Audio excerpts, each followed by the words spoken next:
Hello viewers, welcome to Rachel Bangla BD. সবার প্রথম রেসলমেনিয়ার যে কমার্শিয়াল সেটার বিষয়ে আপনাদের আপডেট দিব। আর কালকে আমি ভুল করে সাউন্ডের জায়গায় মানে ব্যাকগ্রাউন্ড সাউন্ডটা বাড়িয়ে দিয়েছিলাম। আপনাদের অনেক প্রবলেম হয়েছে, আপনারা আমাকে অনেকেই কমেন্ট করে বলেছেন। আজকে আর আমি এই ভুল করব না বা কখনোই আর এই ভুল হবে না। সো আপনারা যারা কমেন্ট করেছেন আপনাদের অসংখ্য ধন্যবাদ এবং আপনারা আমার ভিডিওটা দেখেছেন সেটার জন্য থ্যাঙ্কস। আসুন আমি মেইন টপিক নিয়ে কথা বলি, মানে আপডেট নিয়ে কথা বলি। তো রেসলমেনিয়ার নতুন কমার্শিয়াল ড্রপ করা হয়েছে এবং এই নতুন কমার্শিয়ালে আমরা অনেক সেলিব্রিটিকে দেখেছি।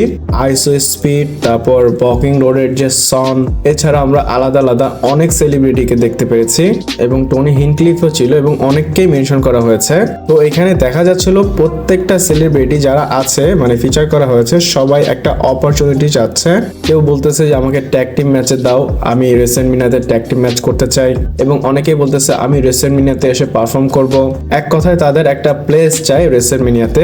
আর এই অ্যাডটা দিয়ে ডাব্লিউডাব্লিউ বোঝাতে যাচ্ছে যে তাদের রেসলমেনিয়ার কত ডিমান্ড, এবং এখানে তারা টিকিটস অ্যানাউন্স করে দিয়েছে। শুধু এটা আজকের জন্য না, আগেই কিন্তু ডাব্লিউডাব্লিউ অন সেলে রেখে দিয়েছে। আর রেসলমেনিয়া যেহেতু লাস ভেগাস থেকে হবে, আপনারা এটা এক্সপেক্ট করতে পারেন অনেক সেলিব্রিটি এখানে আসবে এবং কয়েকটা বছর আমরা দেখতে পাচ্ছি ডাব্লিউডাব্লিউ সেলিব্রিটিকে অনেক বেশি ইনভলভ করছে। আপনারা একটা অথবা দুইটা সেলিব্রিটি ম্যাচ রেসলমেনিয়াতে ডেফিনেটলি দেখতে পারবেন। আমি আসলে সেলিব্রিটি ম্যাচ দেখতে চাই না, কিন্তু আইসো স্পিড, তারপর ব্যাড বানি, এরা যেভাবে ম্যাচ পারফর্ম করেছে আমার অনেক বেশি ভালো লেগেছে। আর এই কমার্শিয়ালটা আপনারা গিয়ে দেখে আসতে পারেন। এরপর আমরা ডিমন বেলারের বিষয়ে কথা বলবো। আর আমরা কিন্তু অনেক সময় পর ডিমন বেলারের কথা বলতেছি। আর প্রশ্ন হচ্ছে ফিন বেলার যে ডিমন ভার্সন সেটা কি আসতে পারে?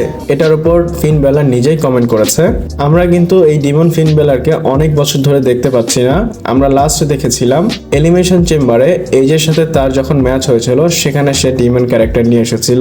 ও সরি, এটা মনে হয় রেসলমেনিয়াতে হয়েছিল, এলিমিনেশন চেম্বারে না। তো এই ফিন বেলারের ডিমন ক্যারেক্টারের বিষয়ে সে কমেন্ট করেছে। বলে ফিন বেলার যে আমি চাই ডিমন আবার রিটার্ন করুক, মানে ডিমনকে সে নিয়ে আসতে চায়।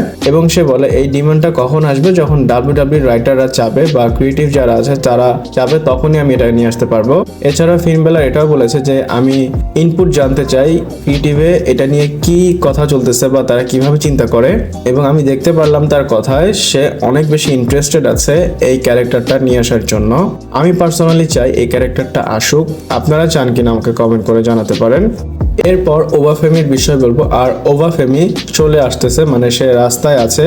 আপনারা খুব তাড়াতাড়ি তাকে মেইন রস্টারে দেখতে পারবেন। আমরা কালকে এনএক্সটি-তে দেখেছিলাম সে তার টাইটেলটা রিটেন করেছে এবং সে টাইটেলটা রিলিঙ্কুইশ করেছে। সে ম্যাচটা জেতার পর, টাইটেলটা জেতার পর রিং এর মধ্যে চ্যাম্পিয়নশিপ রেখে চলে গিয়েছে এবং সে কোথায় গিয়েছে, সে মেইন রস্টারের দিকে আসতেছে। এবং আপডেটও এসেছে, আপনারা ওভাফেমিকে স্ম্যাকডাউনে দেখতে পারবেন। এবং 2026-এর যে স্ম্যাকডাউন কারেন্টলি দেখা যাচ্ছে যে স্টার্ট লোডেড একটা স্ম্যাকডাউন হবে। দেখেন স্ম্যাকডাউনে কোডি আছে, ড্রু ম্যাকিন্টায়ার আছে, র্যান্ডি অর্টন আছে, ওভাফেমি আসতেছে এবং রোমান রিন্সের বিষয়ে আপনাদের বলেছিলাম এবং তার বিষয়ে আরো আপডেট আছে। আপনারা ভিডিওটা পুরোটা দেখবেন। এবং আপনাদের আরো একটা কথা বলে দেই, শুধু ওভাফেমি না, অনেক সুপারস্টার এনএক্সটি থেকে মেইন রস্টারে আসতেছে। আমরা টিক উইলিয়ামসকে দেখেছি, তারপর জেভানা ভিন্সকে দেখেছি এবং ব্লেক মানরো আসবে। তারপর আমরা জর্ডান গেজকেও অ্যানাউন্স হতে দেখেছি। শুধু জর্ডান গেজ না, এখানে জেসি জেমসও আসতেছে। তো এনএক্সটির অনেক সুপারস্টারকে আপনারা মেইন রস্টারে দেখতে পারবেন।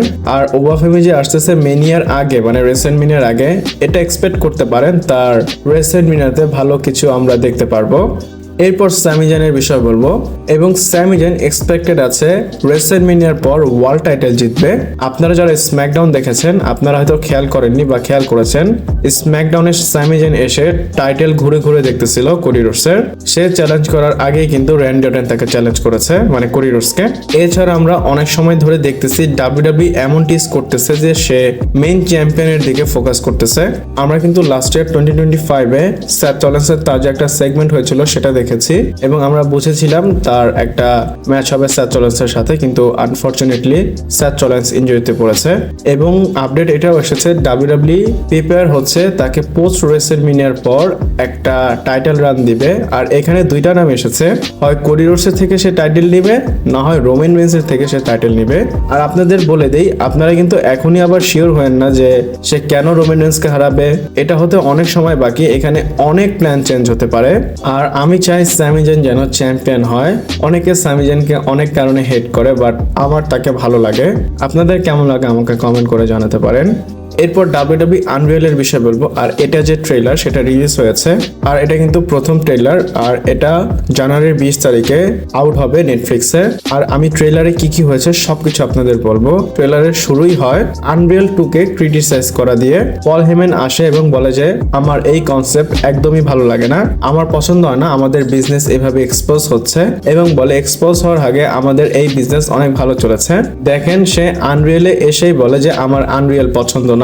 এরপর আমরা কিছু টিজ দেখি, মানে শোতে কি কি হবে সেগুলো তারা কিছু কিছু ক্লিপ দেখায়, কিভাবে স্যাথ রলিন্সের ক্যাশ ইন হয়েছে। ট্রিপল এইচ এখানে বলে স্যাথ রলিন্সের এই যে ক্যাশ ইন এটা অনেক বেশি ইম্পর্টেন্ট ছিল, এবং ট্রিপল এইচ বলে এই ইনজুরিটাকে ফেক করার জন্য আমাদের অনেক বেশি কষ্ট হয়েছে।